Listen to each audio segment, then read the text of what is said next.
जिंदगी में जिंदगी से ज़्यादा ज़रूरी कुछ भी नहीं है। ये संदेश दिया है पैगाम 2024 ने। अब ये पैगाम क्या है? पैगाम 2024 पैगाम जिंदगी का एक नुक्कड़ नाटक श्रृंखला प्रतियोगिता है जिसे आयोजित किया गया वी यंगस्टर्स फाउंडेशन के द्वारा 30 नवंबर 2024 को लखनऊ के doctor Ram Manohar Lohia park amphi theatre में। पैगाम में लखनऊ के city law college, film institute of इमेट्स, school of management science, Goyal institute, Awadh welfare society उद्घोष, GCRG, LPCPS, Lal Bahadur Shastri girls college, BBD, Lucknow university एवं अन्य विश्वविद्यालयों के 400 से अधिक छात्रों ने हिस्सा लिया। पिछले 10 वर्षों से युवाओं को एक ऐसा मंच प्रदान करता आ रहा है जिसमें लखनऊ के सभी विश्वविद्यालयों व शैक्षिक संस्थानों के युवा भाग लेते हैं और तरह तरह के सामाजिक विषयों से जुड़े नुक्कड़ नाटकों की प्रस्तुति देते हैं। इस कार्यक्रम में मुख्य अतिथि के रूप में माननीय उच्च न्यायालय के न्यायमूर्ति श्री राजेश सिंह चौहान और गेस्ट ऑफ ऑनर के रूप में माननीय न्यायमूर्ति श्री जसप्रीत सिंह एवं माननीय न्यायमूर्ति बृजराज सिंह उपस्थित रहे।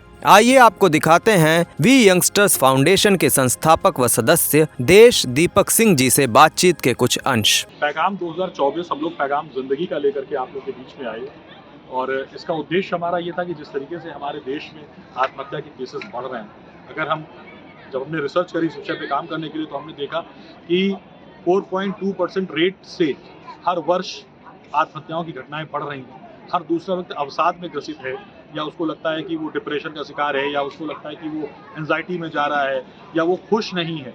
तो इसके पीछे कहीं ना कहीं ये लगता है कि हम अपने समाज में कोई ऐसी चीज़ जो ख़त्म कर रहे हैं या जिसको हमें रोकना चाहिए था, वो हम नहीं कर पा रहे। तो उसके लिए हमने इस विषय को चुना था और उस पर हम काम कर रहे थे। 9 नवंबर को हमारा प्री राउंड हुआ था जिसमें 16 टीमों ने प्रतिभाग किया, जिसमें से 10 टीमें सेलेक्ट हुई। उन 10 टीमों को हमने 5 दिन लगातार वर्कशॉप दी। वर्कशॉप बहुत टैलेंटेड और अनुभवी बॉलीवुड के एक्टर्स जैसे वरुण टमटा जी, आनंद आसवाल जी लोगों ने दिया।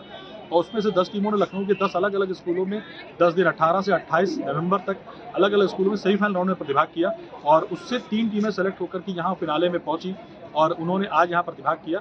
2 स्पेशल प्रस्तुतियाँ हमारी यहाँ पर थी इस बार, जिसमें कि NAB जो कि नेशनल एसोसिएशन फॉर ब्लाइंड्स है, वहाँ के 8 ब्लाइंड बच्चों ने परफॉर्मेंस दी, इसी विषय पर नुक्कड़ किया।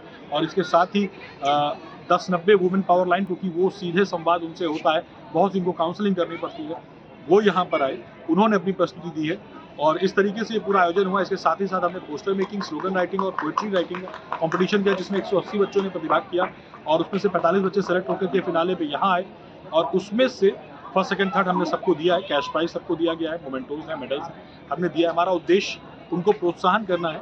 हम उन बच्चों को ये बताना चाहते हैं कि आपके अंदर जो हुनर है आप उसको बरकरार रखिए। जीवन में आप कुछ भी बनिए, आप इंजीनियर बनिए, डॉक्टर बनिए, आप वकील बनिए, लॉयर बनिए, जज बनिए, आप कुछ भी बनना चाहते हैं, आर्किटेक्ट बनना चाहते हैं, आप बिल्कुल बनिए, वो आप बिल्कुल ठीक है। लेकिन अगर आपके अंदर कोई हुनर है, अगर आप अच्छा गिटार बजा लेते हैं, आप अच्छी बांसुरी बजा लेते हैं, आप अच्छी कविताएं लिख लेते हैं, आप अच्छी पेंटिंग कर सकते हैं, आपके अंदर कोई भी हुनर है, उसको साइड बाय साइड जरूर जिंदा रखें, क्योंकि वो हमें अपने अंदर खुश रहने का बहुत बड़ा माध्यम बन जाता है। सर, कृपया फाउंडेशन के बारे में बताएं और 10 साल पूरे हुए हैं उसके लिए आपको बधाइयाँ, तो उसके बारे में कुछ कहें। We the new definition of youngsters foundation, जैसे कि जब हम ग्रेजुएशन कर रहे थे, ग्रेजुएशन खत्म किया था, तो उसी वक्त हमने, हमारे कुछ मित्रों ने सोचा, क्योंकि हमने तब जर्नलिज्म पढ़ा था, तो हमें लगा कि हमें समाज के बीच में कुछ करना चाहिए। तो हमने एक संस्था बनाई। उस संस्था को बनाया तब ये नहीं सोचा था कि हम इसको इतना लंबा लेके जा पाएंगे, क्योंकि ग्रेजुएशन करके निकले थे। लेकिन एक चीज़ सोच तो थी, समाज में कुछ करना है। तो हम लोग ने 2010 में जब संस्था हमने बनाई, तो उसी टाइम पे हमने क्या कहते हैं, मन्ना डे साहब का लाइव कंसर्ट कराया, शहीदों को समर्पित है मेरे प्यारे वतन, उन्हीं का गाया हुआ गीत है, उसी से शाम हमने करी। और उसके बाद लगातार ये कारवां चलता रहा और आज 14 वर्ष बाद हम अन्य विषयों पे काम करते चले। जैसे आज़ादी मांगे जिम्मेदारी, हम बात करना चाहते हैं कि आप फंडामेंटल राइट्स की बात करते हैं, आप फंडामेंटल ड्यूटीज़ की बात करिए, किसी के राइट अपने आप उसको मिल जाएंगे। हमने दहेज देने और लेने दोनों को बताया है कि अपराध है, दोनों ही गलत है, दोनों को ही रोकना ज़रूरी है।